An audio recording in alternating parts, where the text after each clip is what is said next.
I'm Kevin Bergstresser, and my build is the Stardust Drive-In, which is a drive-in theater that is meant to be from the 50s, 60s type era. And yeah, I mean, we're going to be doing a 50s community for our Abbey Lug up in Abbotsford, BC next weekend at a train show. So this is part of it.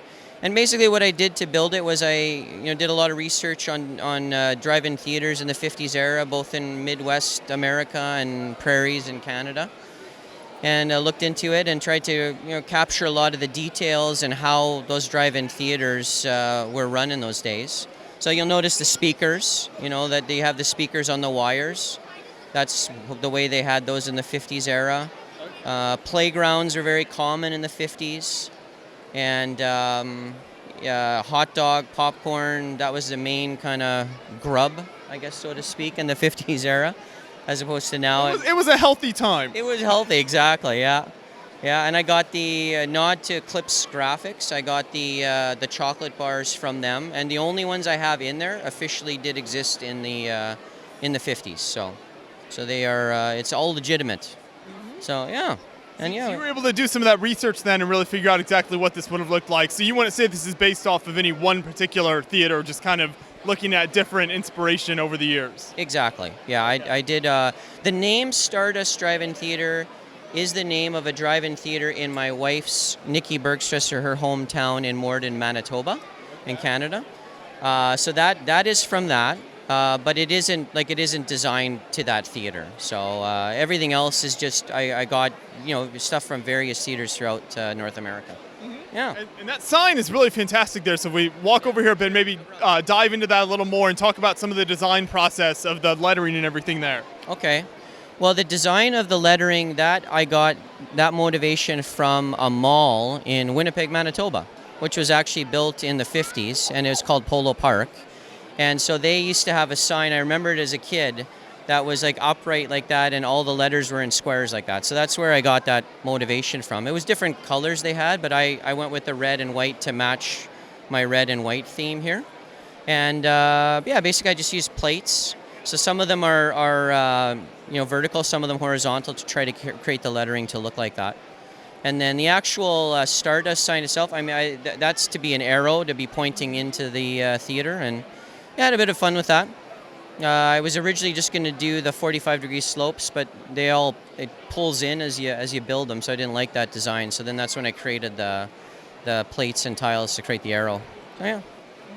Yeah, so that would be where the motivation for that comes from. Yeah. Well, it turned out fantastic. And then you've also got some, outside of just the fence and the car area here, some great landscaping. So let's talk a little bit more about that and kind of what you included on the outsides here. Yeah, for sure. No, well, I love landscaping. So I really like trying to get greens and different color greens in it. And obviously the main green is my favorite color, but I like the sage. It just adds a little bit of a different look to it. And so, and then obviously there's the dirt pathway and road, so that's meant to be a kind of a dirt gravel road entry into the theater. And then over here we just try to create a bit of a fall theme. So we have the corn maze. The corn maze does spell a word out. It's not a surprise, the word. It does mean play well in a different language. So, and then we have the pumpkin patch, and obviously some fall themed colors on the trees. And then a little bit of a pond for the farmyard pond with some kids playing in it.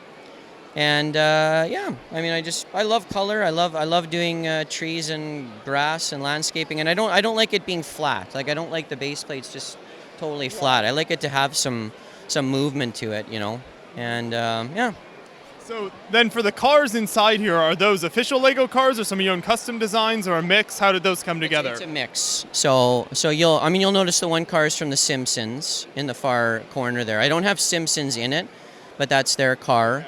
And the pink Cadillac is from the Palace set. Then a few of them are modified, like the yellow car is a modification of the one from the Christmas set. I can't remember which one it is now, but it's that one. And then a few of them are sets, like the hot rod's a set. And then the rest, the ones around the perimeter are custom design. And those are a mix of ones that I did, as well as two guys from my lug who are really into cars. So they contributed, Lee Wager and Paul Nicholson. And so there's about 10 of the cars that were from those two guys. So yeah, and they're all meant to be again, we kind of went 50s, 60s, and 70s with the cars, just because we were having a little bit of a tough time trying to keep it all to the 50s. So somehow they have future cars. We don't know how, but they do. Creative license, Exactly, that's okay. Exactly. Yeah. So that's how we did it, and we tried to capture in the one car. Like you'll see the modification of the Ghostbuster car. We picked that car because of the sizing of it, and we wanted to have the trunk open, because in the 50s you always paid per vehicle when you went to the drive-in theater. So everybody always tried to sneak in as many people as they could. So we tried to do a nod to that with the people in the trunk, and even all the people crammed into the VW over there as well. So, and then the party bus, and away you go.